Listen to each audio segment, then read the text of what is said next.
సర్వేపల్లి నియోజకవర్గం తోటపల్లి గూడూరు మండలంలోని మండల పరిషత్ కార్యాలయంలో గురువారం సర్వసభ్య సమావేశం నిర్వహించారు. ఈ సందర్భంగా అన్ని శాఖల అధికారులు, జెడ్పీటీసీలు, ఎంపీటీసీలు పాల్గొన్నారు.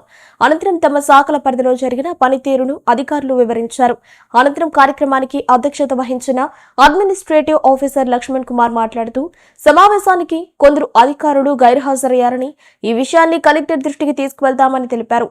ముఖ్యంగా రోడ్డు రవాణా శాఖ, అటవీ శాఖ మరియు మైనర్ ఇరిగేషన్ లోని డ్రైనేజీ శాఖ అధికారుల గైర్హాజరుపై అభ్యంతరం వ్యక్తం చేశారు.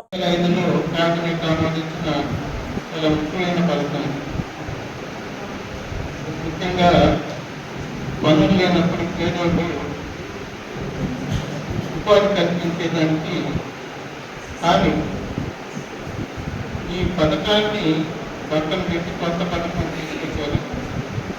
దీంట్లో ముఖ్యమైన విషయం ఒకే ఒక పాయింట్ ఏంటంటే, ఇంతకుముందు 190 రూపాయలు కేంద్రం ప్రకటించింది. ఇప్పుడు 60 రూపాయలు ఇస్తాను, 40 రూపాయలు నేను పెట్టుకోవాలని చెప్పారు.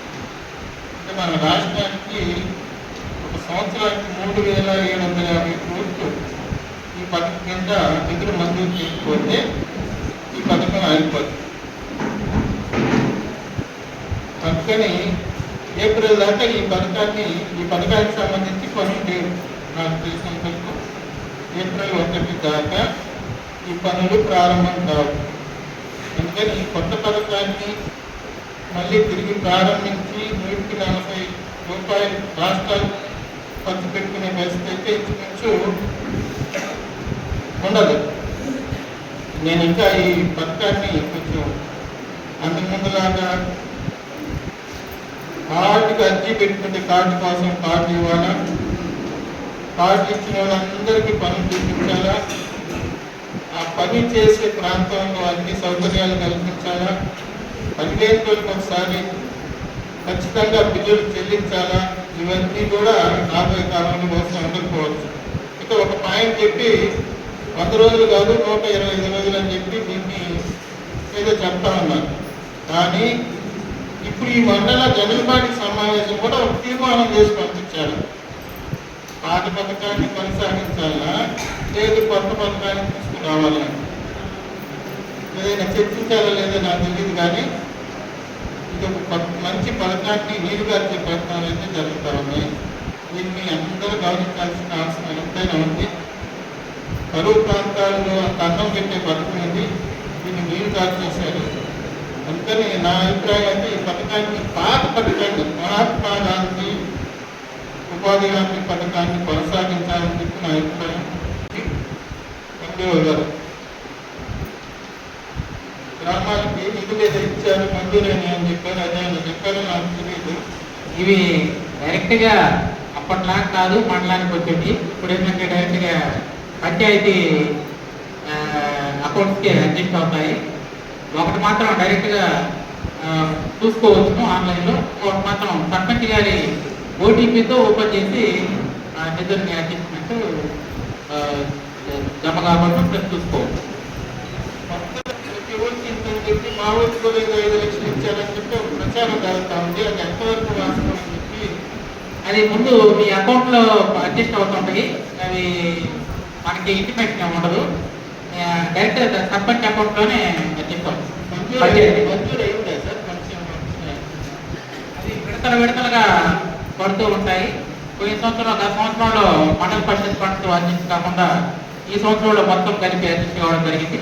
అలాగనే ఒక్కొక్క గ్రామ పంచాయతీకి సంబంధించి ఆ గ్రామ పంచాయతీలోనే అడ్జస్ట్ అవుతాయి. తర్వాత ఆర్టీసీ వాళ్ళు వచ్చారు.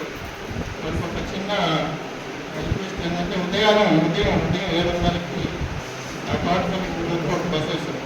అది నెల్లూరులో ఎప్పుడు బయలుదేరుతా నాకు తెలియదు. కానీ ఇక్కడికి 7:30కి ఇక్కడికి వచ్చి స్టార్ట్ అవుద్ది. తోటపల్లి 7:50 వస్తుంది. దాంట్లో 80 మంది ఎక్కుతున్నారు. పాపం అందరూ పనులు చేసుకునే వాళ్ళు, ముఖ్యంగా మహిళలు. అది తోటపల్లి ఊళ్ళో పోవడం లేదు, బయట నుంచి నేరుగా వెళ్ళిపోతా ఉంది. దాన్ని ఆ చుట్టూ ఊళ్ళో పోయి వచ్చేటట్టు అది అసలు ఆ బస్సు పేరే తోటపల్లి గూడూరు ఆర్టీసీ, లేదంటే తోటపల్లి గూడూరు నెల్లూరు అని ఉంటుంది. చాలా ఉపయోగమైన ట్రిప్ అది. 7:30కి కాకుండా 7:30కి వెళ్ళిపోతుంది. తరువాత మళ్ళీ 8:30కి పోయేవాళ్ళు చాలామంది ఉన్నారు.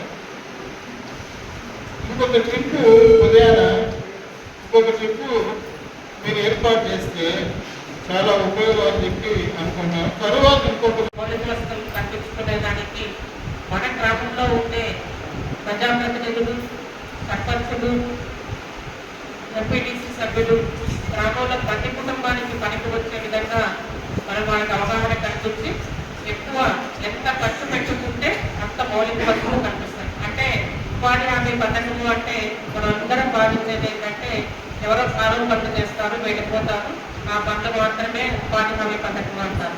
ఇది మనం ఆలోచించే విధానంలో చాలా మారాలి. మనము ఒక్క దాని మీదే భావిస్తున్నాం, కానీ గ్రామాలలో రోడ్లు వేసిన, భవనాలు కట్టిన, ట్రైన్స్ వేసిన మొత్తం అంతా ఉపాధి హామీ పథకం మీద. ఎందుకంటే